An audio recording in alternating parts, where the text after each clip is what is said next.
नमस्कार, स्वागत है आपका न्यूज 29 इंडिया में। मैं हूं आपके साथ कविता पांडे।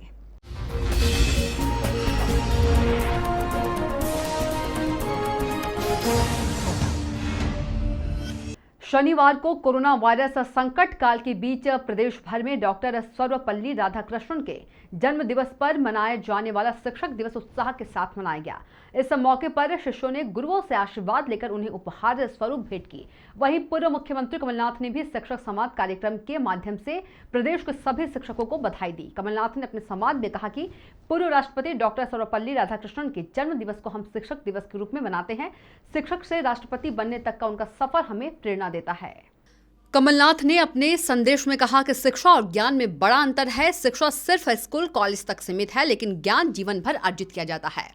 नाथ ने शिक्षकों को आह्वान किया है कि वे बच्चों को ज्ञान प्राप्त करने के लिए प्रेरित करें और उन्होंने शासन से आग्रह किया है कि वे निजी स्कूलों में पढ़ा रहे शिक्षकों की सुध लें, जो कोरोना महामारी में लॉकडाउन और अभी तक स्कूल शुरू न होने के कारण संकट में हैं। शिक्षक दिवस पर शिक्षकों के नाम पर जारी संदेश में पूर्व मुख्यमंत्री कमलनाथ ने कहा कि हमारे शिक्षाविद अरविंद घोष, ईश्वर चंद्र विद्यासागर और बाबा साहब आम्बेडकर ने शिक्षा के क्षेत्र में बहुत योगदान दिया और कांग्रेस की सरकार ने शिक्षा का अधिकार कानून बनाया था ताकि कोई भी बच्चा शिक्षा से वंचित न रह सके।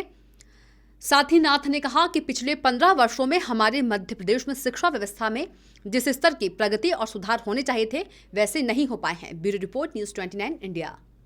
शिक्षक दिवस के अवसर पर मैं प्रदेश के सभी शिक्षकों को बधाई देता हूं। देश के पूर्व राष्ट्रपति डॉक्टर राधाकृष्णन के जन्मदिन को शिक्षक दिवस के रूप में हम सभी मनाते हैं। एक शिक्षक से देश के राष्ट्रपति बनने तक का उनका सफर हम सभी को प्रेरणा देता है। हमारे शिक्षकविद अरविंद घोष, ईश्वर चंद्र विद्यासागर और बाबा साहब आम्बेडकर ने शिक्षा के क्षेत्र में बहुत योगदान दिया। हमारी कांग्रेस की सरकार ने राइट टू एजुकेशन एक्ट बनाया था।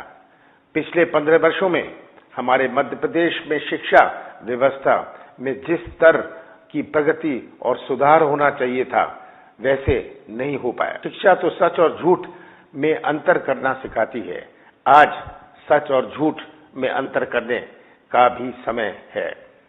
हमारे प्रदेश के स्कूलों में क्वालिटी एजुकेशन को लेकर कोई योजना या नीति पर कभी भी गंभीरता से विचार नहीं किया गया। इन दिनों 13,000 सरकारी स्कूलों को बंद करने की चर्चा हो रही है।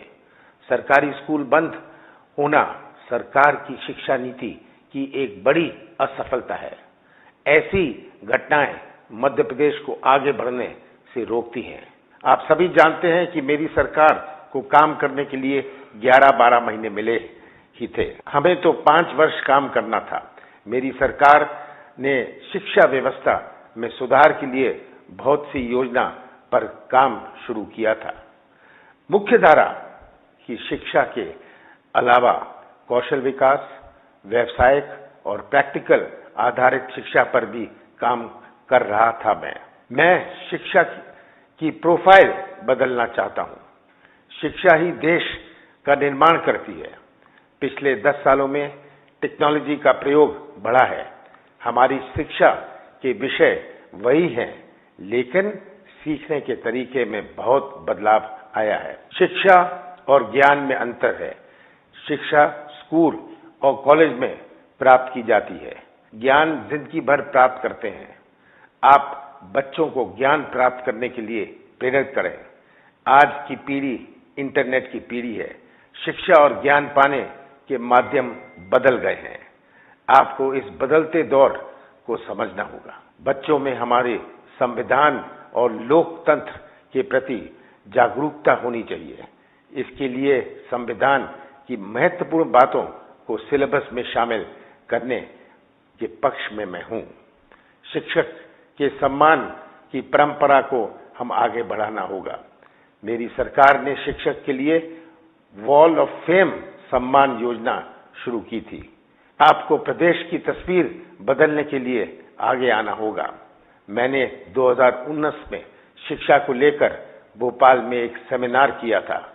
इसमें 400 से ज्यादा सब्जेक्ट एक्सपर्ट शामिल हुए थे। उस समय मैंने कहा था कि शिक्षा केवल रोजगार पाने का साधन मात्र नहीं है।